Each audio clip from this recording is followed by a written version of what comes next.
¿Qué tal? Buenas tardes con todos. Primero, agradecer la gran acogida que ha tenido este webinar.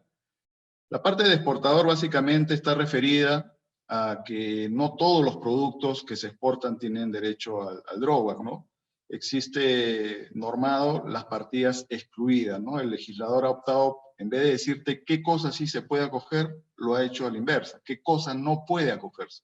Entonces hay un listado de productos de sus partidas arancelarias que se indican no pueden acogerse al drawback, ¿no? Entonces, muy importante porque antes de entrar a cualquier proyecto en donde el drawback va a formar parte de nuestros costos, pues tenemos que ver si realmente se va a poder o no acoger el bien que vamos a exportar, ¿no? Ha resultado bastante interesante, ¿no? Porque para empezar, por ejemplo, ya se eliminaron todas las gestiones presenciales ante SUNAT, ¿no? Para efectos de acogerte a este beneficio. Todo ahora se realiza de manera electrónica, ¿ok? Ya no hay presentación física de documentos. Algunos se acordarán que a veces uno tenía que ir a las ventanillas de SUNAT para concluir parte del procedimiento, ¿no? Cuando nos salía revisiones documentarias, teníamos que ir con todos justamente los documentos sustentatorios, que a veces incluso nos parecía a veces innecesario, ¿no? Pues a raíz de la pandemia ya esto se ha mejorado, ¿no? Y finalmente todo es a nivel electrónico, ya nada es presencial, ¿ok?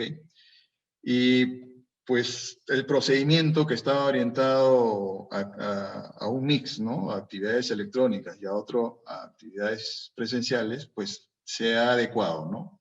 Entonces, ahora ya se usa, por ejemplo, la terminología de las mesas de partes virtual, ¿no? Que ahorita también vamos a comentar para qué se utiliza, para efecto de drawback, ¿no?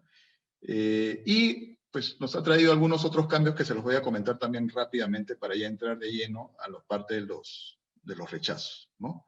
Por ejemplo, para el tema de los encargos de producción, ha aprovechado también algo que se venía manejando, pero a nivel de informes, ¿no? Otro comentario rapidísimo, ¿no? Muchos podrán dar fe de lo que voy a indicar. El procedimiento, y sobre todo el decreto supremo que he mencionado, que es el decreto supremo 104-95F, ¿no? Nunca ha cambiado, ¿no? O sea, ha tenido cambios, pero a nivel, pues, de las tasas, un cambio sustancial sí fue el tema de las deducciones, por ejemplo, que eso sí fue sumamente sustancial, ¿no? Porque antes no se podía, prácticamente era imposible acogerte al droga cuando comprabas uno de los materiales a un proveedor local, porque tenías que investigarlo y si no tenías la información no había cómo acogerte al droga, ¿no? De manera segura, digo, ¿no? Pero fuera de ello no ha hecho mayor cambio, ¿no? Y lamentablemente a través del procedimiento, el procedimiento de droga, tampoco puede hacer cambios, ¿no? Sustanciales. Lo único que puede hacer los funcionarios de SUNAT a nivel de regulación es interpretar un poco lo que dice este decreto supremo y hacerlo viable, más no crear requisitos, ¿no?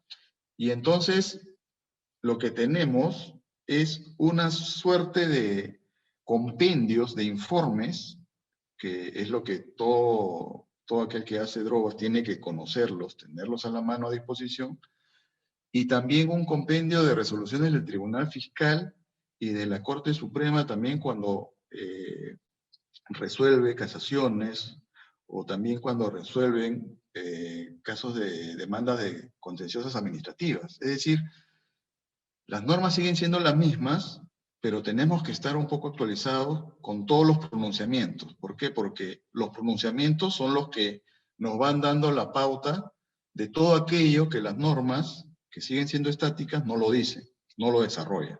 Entonces, uno de esos temas, por ejemplo, era lo que debía contener la factura de producción por encargo, ¿no?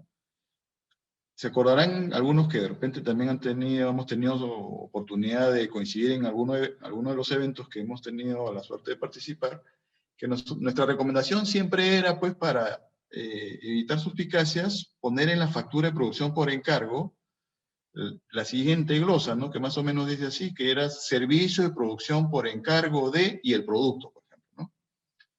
Y según contrato ya, como para darle más solidez, ¿no?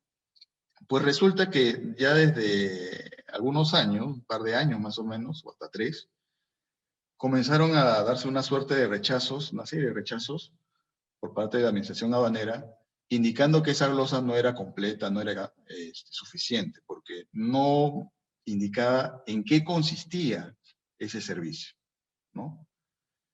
Y pedían que justamente en la factura se indique el detalle del servicio.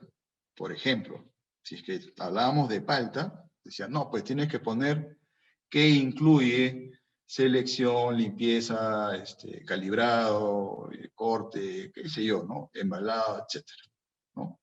Por ahí algunos pedían que incluso se ponga el tema de, si yo me estaba cogiendo por etiquetas, que también consigne específicamente si es que el proveedor de servicio era el que ponía las etiquetas, que pusiese también de manera específica etiquetado, ¿no?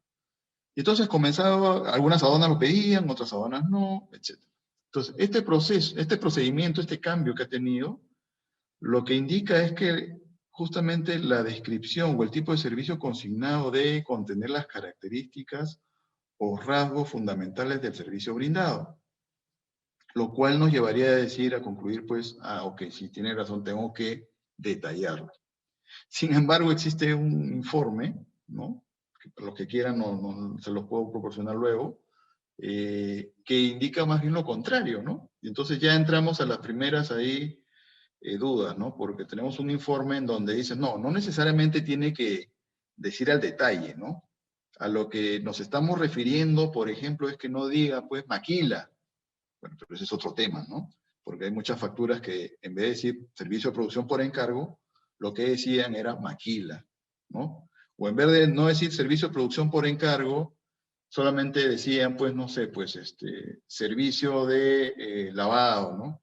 Te decía, pero faltan otras fases. Si ya estás poniendo una fase, ¿por qué no pones las otras fases? Eso, por ejemplo, es entendible. Pero todos aquellos que, por ejemplo, ponen servicio de producción por encargo y consignan el producto, y es más, le ponen según el contrato, según un contrato, pues sigue siendo una descripción válida. Sin embargo, nos vamos a encontrar con algunas especialistas que van a querer cuestionarlo, y es ahí donde se hace necesario que pues tengamos las herramientas legales, en este caso suficientes, como para poder levantar esa observación, ¿correcto? Porque realmente no es necesario. Obviamente algunos por un tema ya de practicidad se hacen, ¿no? Nosotros también, por ejemplo, a nuestros clientes les sugerimos, oye, bueno, pongámosles, ¿no? Porque, o sea, la idea es que el DROA fluya, sea rápido, ¿no? Y no tengamos observaciones que tengamos que estar reclamando o interponiendo algún tipo de acción. Pues bien. Otro cambio, mejor dicho, que nos trae el procedimiento es respecto a los casos en donde la solicitud de restitución es seleccionada a revisión documentaria, ¿no? Pero que básicamente tiene que ver con lo que he mencionado, que ya no se requiere que de manera presencial lleve, ¿no? La documentación. Antes, decía, se presentaba impresa la solicitud de restitución adjuntando los anexos de la misma, y en caso hubiera una declaración jurada del proveedor del insumo importado, se tenía que adjuntar la misma en original, ¿no? Se acordarán ustedes que nos pedían eso, que básicamente era por la declaración jurada original, que teníamos que acercarnos a ventanilla, ¿no? Hoy en día ya no. Hoy en día ya, como todo, se presenta por mesas de parte virtual. Y otro cambio también importante, ¿no? Que ya ahora la plataforma de Droga, de Sunat, permite que adjuntemos los archivos en formatos PDF. Ya podemos presentar documentos a colores.